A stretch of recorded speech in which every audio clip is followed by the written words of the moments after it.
Доброго времени суток, дорогие телезрители! Мы приветствуем вас на телеканале Якутия-24 и НВК «Саха». Сегодня с вами я, Дарья Анкехова. Нахожусь я в Покровской детской художественной школе. И сегодня здесь я не с простой миссией. Я постараюсь рассказать вам, что же такое гончарное дело. Рядом со мной вот позади находятся работы воспитанников этой школы. Действительно, глядя на эти произведения искусства, думаешь, ну как же можно это создать еще и своими руками? Именно поэтому нас уже встречает преподаватель Алексей Евгеньевич. Пройдемте. Здравствуйте, Алексей Евгеньевич. Здравствуйте.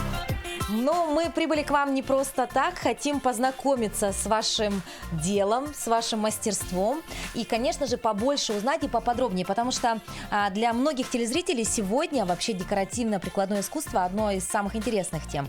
Вот расскажите, пожалуйста, чем вы тут занимаетесь и как давно, и вообще как вы стали мастером вот по гончарному делу? Так, представлюсь немножечко перед зрителями. Меня зовут Андреев Алексей Евгеньевич, я преподаватель детской Покровской художественной школы, преподаватель высшей категории и отличник образования. Вот, далее, с прошлого года, точнее с нынешнего года, мы занимаемся обучением детей гончарному мастерству, то есть отделение керамики, можно так сказать. Вот. Дело в том, что давно уже была такая мечта открыть керамическую мастерскую, и поэтому, чтобы у нас как-то в целом направление было такое вот керамики. И для этого мне необходимо было пройти школу обучения, то есть самому, так как я являюсь... я закончил Арктический государственный институт, отделение живописи, сам живописец, да, как художник. И мне надо было подучиться, конечно же, керамике.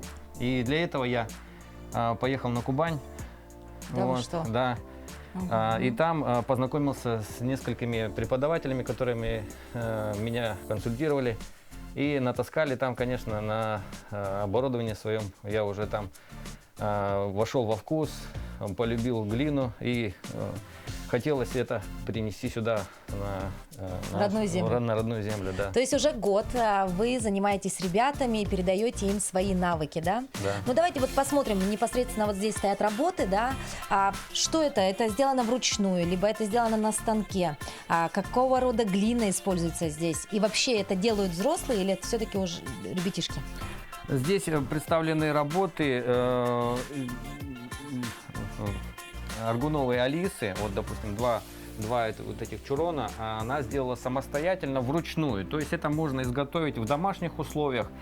Вот, если не бояться, да, то есть, мне маленько попрактиковаться, и я думаю, что, в принципе, у любого желающего, если есть на то какие-то навыки, то, в принципе, это возможно.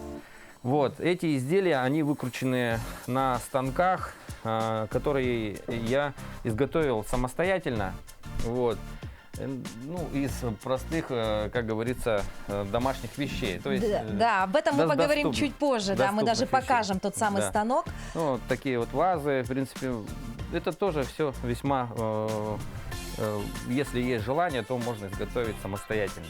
Вот. Алексей, то есть мы сейчас должны уточнить, да, что в принципе гончарное искусство, оно доступно и в домашних условиях.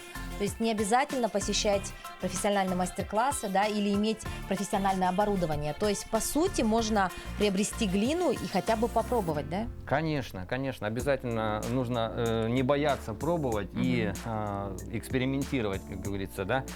Ну и тогда вопрос, какая глина должна быть? Потому что я, например, не имею никакого представления. Но зайду я в магазин, разнообразие-то, наверное, сейчас у нас велико на прилавках, да? И на что нужно обращать внимание, как выбирать? Или нужно понимать, для чего, какое назначение у нас первостепенно? Да, есть в магазинах продаются, я не рекламирую, конечно, это, да, но тем не менее можно пользоваться вот терракотовой глиной разного вида. Мы редко ее используем, в основном для подкрашивания. Вот. Так я пользуюсь в основном нанцирской глиной. Это местная глина, которую можно добывать, в принципе, в наших условиях. И, соответственно, не в большом количестве. То есть это для мастеров именно специально там те, кто знает, ну... То есть это местная якутская глина? Да. А как вы ее сюда поставляете, в каких-то брикетах, или как это вообще выглядит? Нет, я поехал в город, допустим, там по своим делам, съездил на иномарочке, там заехал до этого места, набрал там 2-3 мешка и привез всё? домой, да. То есть она в сухом виде, правильно? Нет. А вот она прям такая тяжелая. Она такая тяжелая, там добывается, и она в воде, можно сказать, там, ну, воду, То есть соответственно. надо знать еще места. Конечно. Но о конечно. них мы не расскажем, это секрет, да? Хорошо, значит, вот она глина. Вообще, какое количество часов необходимо для того, чтобы глина все-таки затвердела? Или, в принципе, она может сама так Я подсохнуть? немножко расскажу, да, про то, что вот вообще глина обозначает. У меня здесь 2 сорта глины. То есть это хангаласская глина, то есть местная, а она, что называется, худая. Вот, худая глина, и вот намцирская, она очень жирная. Она подходит для мелких работ, допустим, для крупных работ она не всегда подходит, потому что она при высыхании начинает трескаться. Вот, и я в ходе экспериментов смешал худую глину и жирную глину, и получился у меня компонент вот такой вот, как вы сейчас видели, розовые изделия. А, вот тот самый чурон, да, вот это? Да. Вот Вот это уже смешанный, получается, состав глины намцирской и хангаласской. Вот. Ну, вы знаете, да, как кровосмешение и так далее, вот Да. это все. А это чисто намцирская глина, она вот такого цвета. То есть, если взять, допустим, хангаласскую глину, то она очень сухая, и из нее практически невозможно сделать форму. Она будет плавать. То Вот. есть Она не скрепляется. Как бы, да? экспериментировать тоже можно? Конечно, даже нужно. Нужно. Вот, поэтому готовлю глину, отмачиваю в ведрах, вот, простые ведра, и потом на гипс. То есть разливаю по гипсу, она жидкая такая, жидкий состав глины. Вот можно даже показать. Давайте покажем наглядно, да? То есть, Да. по сути, можно съездить отдохнуть с семьей, да? Да. Собрать там глину, привезти ее, Да. вот Она так вот развести. Самое главное, должна быть жиденькая такая. жиденькая, да? Ага. И потом вы заливаете ее в формы. Да, я ее через сито потом выкладываю на гипс. Гипс лишнюю влагу впитывает, и получается такой пластилин. Вот, из этого мы уже начинаем лепить, соответственно. Высыхает глина, ну, в течение 2-3 суток. Ну вот, допустим, да, изделия по ребят. состоянию. Да, это они сделали вчера, изготовили детки. У меня приходят 8 лет, вот, занимаются 8-9 лет.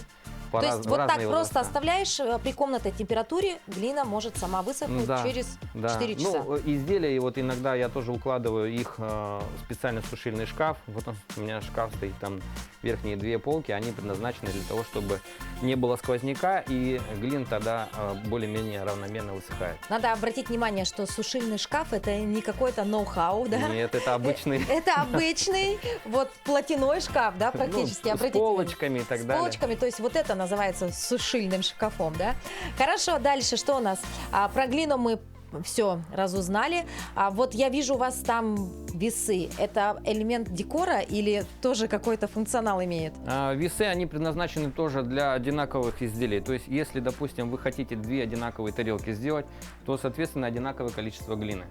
Для этого нужно весы, чтобы замерить. Не на глаз, как говорится, а в точности уже нужно померить по составу. Вот печь, вот та самая печь для выжигания выглядит так? Нет, это печка для того, что, ну, в ней можно сделать молочение, допустим, да? Что это? Ну, это тоже такая технология, когда глина становится более темной. Ну, допустим, вот на полочках, вот, допустим, в виде карася я уже сделал ее как молочение. Ну, кисточкой обработал молоком и закинул в печку. Она вот имеет вот такой окрас. После того, как становится, после обжига она становится белой, а потом идет процесс молочения, она становится белой, коричневой точнее. Вот, а печка для этого, она до 300 градусов, а обжиг в печке проходит здесь. То есть для обжига все-таки нужна профессиональная Необходима, да, профессиональная печь. Ну, в интернете есть, как можно сделать даже самостоятельно такую печку. В принципе, это не так сложно, на самом деле, и побольше, и в бочках делают, и так далее. Вот. Главное, как говорится, соблюдать технику безопасности. Потому что, ну, люди разные бывают, и советоваться. Конечно же, необходимо советоваться с мастерами, которые уже ранее изготавливали такие. Алексей, вы уже упомянули о том самом станке, который вы сделали, собственно говоря, своими руками из подручных средств, и он вам помогает. Вот из чего делают в Покровске гончарный станок? Гончарный станок, вот подойдите, пожалуйста, сюда. Это обычная стиральная машина-автомат. Вот. То есть все электрическая плата и так далее, все это убираю. Барабан остается, металлический барабан я убираю. Ну, диск я заказываю, там делают токаря, допустим, да. А так все остается именно от стиральной машинки. Да вы что? Вот, а база это деревянные бруски. Ну вот вы видите, наверное, здесь ДСП старая, вот, которая на полках, или старые шкафы, допустим. Ну, а регулятор это с Китая. Вот так вот. То есть мы все, что хотели утилизировать, сломанную машинку, да, старый шкаф, мы все это превратили в станок. Гончарный станок, который стоит не менее 100 тысяч. В обычной жизни, да? А в Покровске он делается собственными руками, дорогие друзья. Вот так вот. Ну и теперь давайте поговорим, как он работает. Ну, все понятно, в принципе, да? Заводится, крутится, и дальше уже работаешь с глиной. Конечно, конечно. Ну, сейчас продемонстрируем, наверное, да? Это? Давайте, я с удовольствием попробую. Так, Алексей, ну, для начала, да, какую мы глину будем использовать? Я сделаю из смешанной глины. Почему? Потому что, она все-таки менее податлива к растрещиванию. И продемонстрирую, она будет очень хорошо себя вести на гончарном круге. Хорошо. Но для тех, кто вообще никогда в жизни глину в руках не держал, не знает, с чего начать и что это такое, вообще выбираем глину, выбираем мастера. Да, но в начале, вот для тех, кто еще никак, не умеет владеть, я думаю, на пару мастер-классов пусть приезжают к нам, мы обучим. Вот, у нас, проходит такое мероприятие, когда мы приглашаем, допустим, любого человека, даже с Якутска, приезжали уже несколько человек, которые занимались этим, мы изготавливали, лепили и камельки, допустим, вручную, даже без кругов и так далее. Мы проходили такие мастер-классы. Ну, я думаю, и в городе тоже хватает тех вот, групп. А так, конечно, сначала нужно ознакомиться. Так же, как я, допустим, в свое время тоже знакомился и смотрел, как работают мастера. Только тогда, после этого, можно будет уже что-то сделать. Ну, это доступно всем. Да, доступно.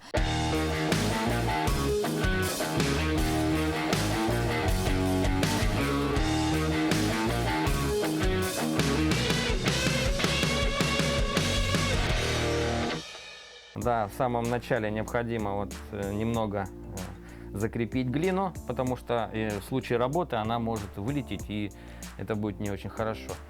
Вот, немножко утрамбовали, чтобы вышло необходимое количество остатков воздуха. Вот. Такой комок. И вот с небольшим усилием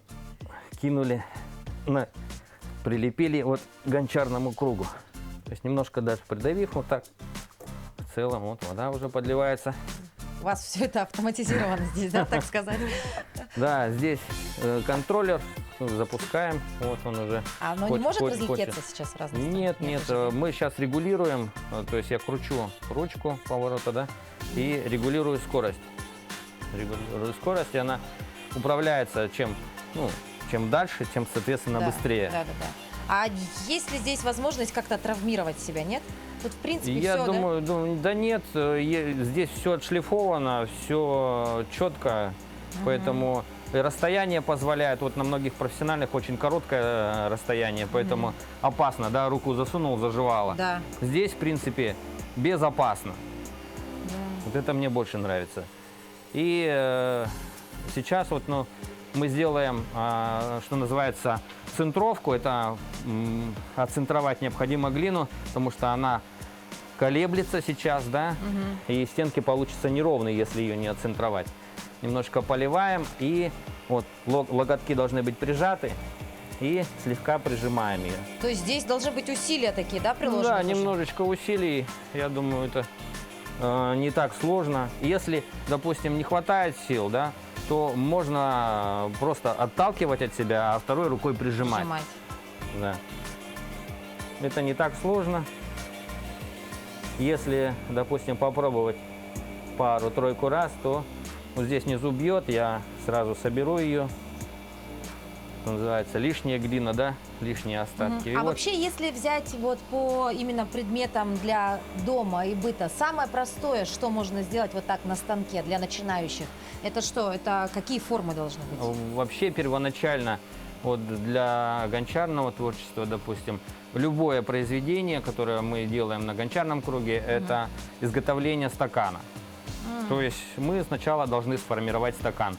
Даже начиная делать вазу, допустим, да, вот такую пониже или еще выше, то вначале все равно необходимо сделать заготовку, это стакан. Стакан. Да, чем мы как раз сейчас и займемся. Вот. Немножко вот обе руки работают.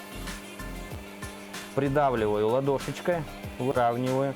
Видите, руки у меня уже не трясутся, уже она не бьет. Еще раз подниму для контрольного, да? Вот. А зачем поднимать вверх-вниз? Ровненько. Ну, тем самым она центруется. Потому что если просто держать, допустим, да, и не поднимать, допустим, то глина, из глины не выходит лишний воздух, допустим, да, а если ее постоянно формировать, вот, то удаляется и воздух, излишки, и она становится более пластичной. Присаживайтесь, пожалуйста, занимайте место. Угу.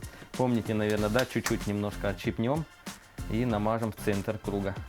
Размазывайте прям по всему центру. Так, чтобы она конкретно прилипла. Вот, так не отлипла. Все, отложили. И теперь вот этот комочек берете в руки и прям бросайте. Прям в середину, да. О, отлично. Теперь немножечко руками прижимайте и формируйте его к середине. Так, я немножечко здесь тоже буду как бы проводить демонстрацию. Да, вы комментируйте. Вот, и формируйте вот такую горочку. Вот такая горочка должна получиться у вас. Да, неплохо, неплохо. Ага. Прижимайте ее ручками. Да, дальше. Все, все. Оставьте, ага. Теперь возьмите вон там регулятор и чуть-чуть вот эту руку берите, ага, и крутите смело. Ага, еще смелее, еще крутите, еще. Вот, видите, насколько она раскручивается, да? Теперь обратно сделайте, чтобы поменьше было. Так? Да, еще меньше. Вот этого достаточно. Намочите ручки. Ага, чуть-чуть налейте воды. Прям сюда. Вот. И прижимайте руки.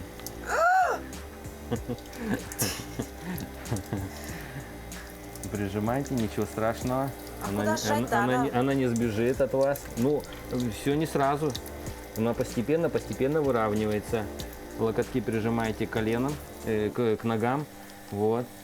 И это делается для того, чтобы руки зафиксировались, и тогда уже, ну, здесь есть, нужно применять, помните, да, небольшое усилие, и руки поднимаете чуть-чуть вверх. Как бы саму глину берете, захватываете вот так в ладошки и приподнимаете, как будто бы. Ага, только не оторвите. Это очень вот, сложно. Вот попадает уже. Ну, с первого раза кажется, что сложно, да.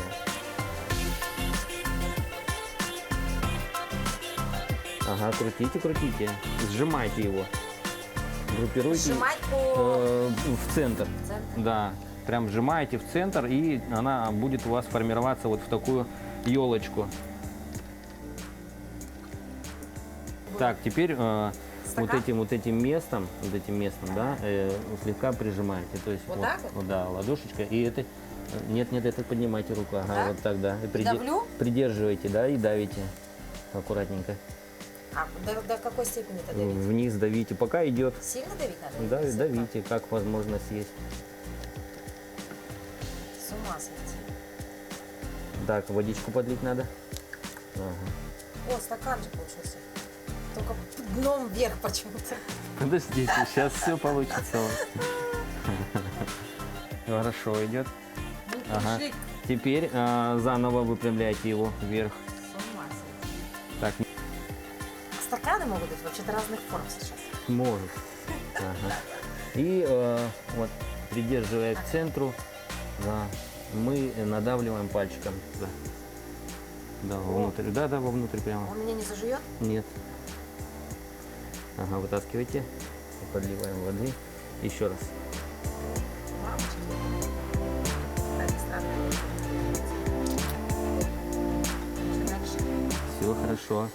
Теперь надо сделать так, чтобы вот эти, положить туда второй палец. Ага. Надо сломать? Нет. Второй рукой придерживайте. Придерживайте и вот двумя пальчиками прижимаете к этой рукой, да. Смотрите. Ой, как Смотри. у нас дырочка. Смотри. Остановиться надо, кажется. Да, остановитесь. Остановитесь и убавьте скорость немножко. Еще. Хорошо получается. У вас талант. Да, спасибо. Так, и потом вот двумя пальчиками вот так, да, придерживая, вот, можно поднимать стеночки. Ну, для первого задания у вас очень красиво получилось, отлично получилось. И сейчас, ну вот я продемонстрирую, допустим, да, вот как я держу. И вот эти пальчики я прижимаю как бы стеночки и слегка приподнимаю весь сосуд. Все. И, ага, ничего, Что-то у ничего, меня ничего, кривой стал. ничего. Вот два пальчика так сделайте. Один здесь, один здесь. Ага, так, стоп, стоп, стоп, стоп, стоп, стоп, стоп. Вот так. Ага, нормально, хорошо. Так, Все. давайте мы. У нас в Отлично. итоге ваза. Дальше мы завершаем процесс. Большой стакан получился. Да-да-да. На большую семью. Вот, как будто вы изготовили его, делаем так. Изготовили. Ага, отлично, отлично получается. Ну, вы в целом-то его приготовили, я только Да. чуть-чуть помог. Да, теперь останавливаем все это дело. Так, теперь немножечко обработаем губкой. Вот, потом стеком подберем снизу. Держите. Всю лишнюю глину мокрую. И вот снутри тоже можно собрать.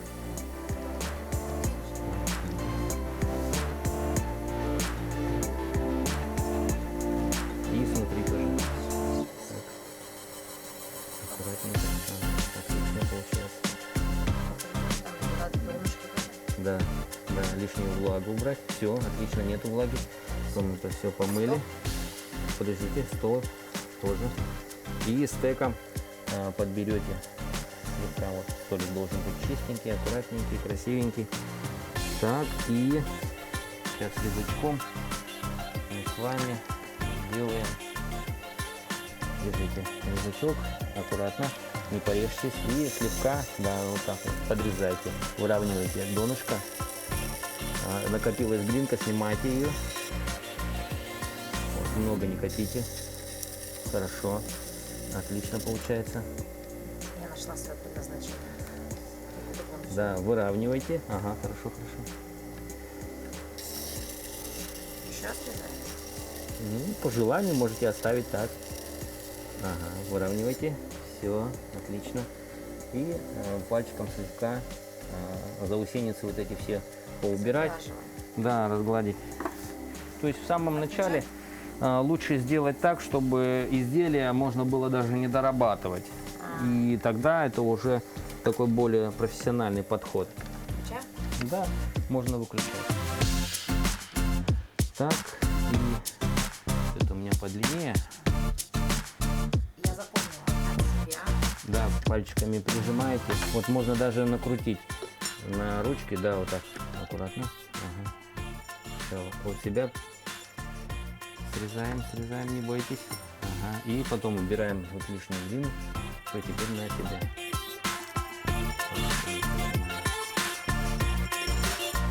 Ну, Оля, отлично. необычное изделие получилось. Так, вот, а теперь ручками обхватили вот так, вот этими, да, и на досточку перемещаем.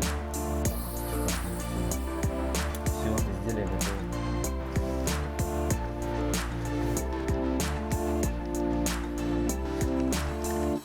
Но оно сейчас тяжеленькое такое, потому что оно еще влага там. Как только пройдет сушку и обжиг, она становится намного легче. Почти в 2 раза. Итак, дорогие друзья, в моих руках произведение моего искусства, мое, так сказать, творчество. Да, немножко не идеально, да, возможно, не доделано еще, но я думаю, с таким мастером, как Алексей, все у меня впереди, да, Алексей? Спасибо вам большое, я желаю вам творческого вдохновения, и пускай ваши ребята радуют вас всегда. Спасибо вам большое. Приезжайте к нам на мастер-классы, и мы легко научим вас гончарному мастерству.